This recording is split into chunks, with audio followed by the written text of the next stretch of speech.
হাম সংক্রমণ নিয়ে প্রতিদিনই হাসপাতালে ভর্তি হচ্ছে নতুন রোগী।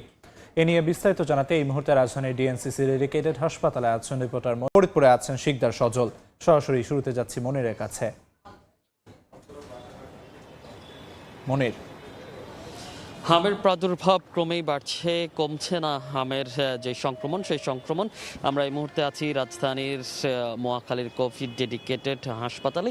এই হাসপাতালে এখন যে রেকর্ড সংখ্যক রোগী ভর্তি আছে, 420 জন হামের রোগে ভর্তি আছে এবং গত একদিনে নতুন করে হামে ভর্তি হয়েছে 121 জন এবং গত একদিনে এই হাসপাতাল থেকে সুস্থ হয়ে বাড়ি ফিরেছে 73 জন এবং এক শিশুর মৃত্যু হয়েছে। অর্থাৎ যেটি বলাই যাচ্ছে যে এই যে সংক্রমণ, সেই সংক্রমণ কিন্তু ক্রমেই বৃদ্ধি পাচ্ছে এবং পুরো দেশের চিত্রটা যদি একটু বলতে চাই, গতকাল স্বাস্থ্য অধিদপ্তরের যে তথ্য, সেই তথ্য অনুযায়ী গতকাল নতুন করে 8 শিশুর মৃত্যু হয়েছে। এ নিয়ে গত এক মাসে 206 শিশুর মৃত্যু হয়েছে হামের প্রাদুর্ভাবে, হাম এবং হামের উপসর্গ নিয়ে। এবং একই সময়ে হাম এবং হামের উপসর্গ নিয়ে হাসপাতালে ভর্তি হয়েছে 13,000-এর বেশি শিশু এবং মোট যে হাম সন্দেহে রোগী, সেই সংখ্যা ছাড়িয়েছে 20,000।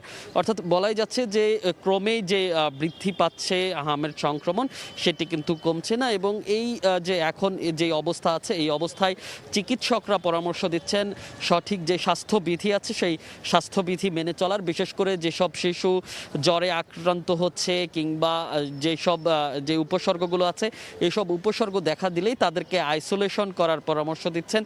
বিশেষ করে পাশাপাশি তাদেরকে পুষ্টিকর খাবার খাওয়ানোর পরামর্শ দিচ্ছে এবং সঙ্গে বলছেন যে যদি স্বাস্থ্যবিধির উপর জোর দেওয়া যায়, তাহলে যে প্রাদুর্ভাব, সেটি আসলে কমে আসবে।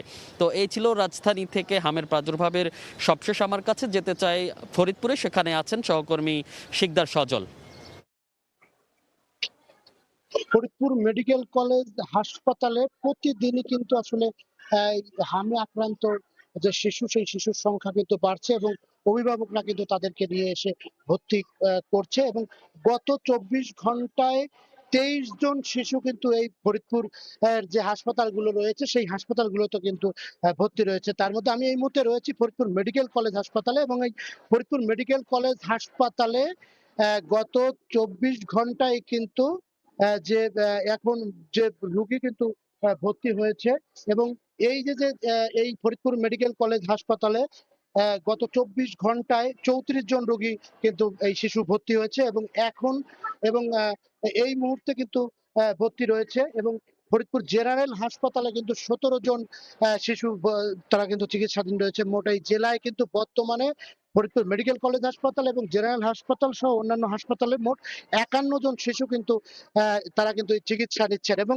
একটা বিষয় জানিয়ে রাখি যে এখন পর্যন্ত কিন্তু এই হামে আক্রান্ত 4 জন শিশু এই চিকিৎসাধীন অবস্থায় ফরিদপুর মেডিকেল কলেজ হাসপাতালে মারা গেছেন, কিন্তু এই 4 জনের বাড়ি কিন্তু আসলে ফরিদপুরে নয়। 2 জনের বাড়ি মাদারীপুরে, 1 জনের গোপালগঞ্জ এবং একজন রাজবাড়ী জেলায়। বিশেষ করে ফরিদপুরের যে শিশুরা রয়েছে তারাও আক্রান্ত হচ্ছেন, কিন্তু এই ফরিদপুর মেডিকেল কলেজ হাসপাতালে আশপাশের যে জেলা, সেই জেলা থেকেও কিন্তু এই শিশুরা এখানে চিকিৎসা নিতে আসছেন এবং এই ফরিদপুর মেডিকেল কলেজ হাসপাতাল এবং ফরিদপুর জেনারেল হাসপাতাল, এই দুটি হাসপাতালে কিন্তু এই হামে আক্রান্ত শিশুদের জন্য কিন্তু আইসোলেশন ওয়ার্ড খোলা হয়েছে এবং যে সিভিল সার্জনের সাথে আমরা কথা বলেছি, সিভিল সার্জন যেটা বলছেন যে চলতি মাসের 20 এপ্রিল থেকে কিন্তু এই যে হামের যে টিকা, সেটা কিন্তু দেয়া হবে। ফরিদপুর জেলায় প্রায় 2,40,000 শিশুকে কিন্তু 20 এপ্রিল থেকে টিকা দেয়া হবে। ফরিদপুর মেডিকেল কলেজ হাসপাতাল থেকে এই হামের সর্বশেষ এই ছিল আমার কাছে। দেশব্যাপী হাম সংক্রমণের সবশেষ খবরাখবর জানাচ্ছিলেন সহকর্মীরা।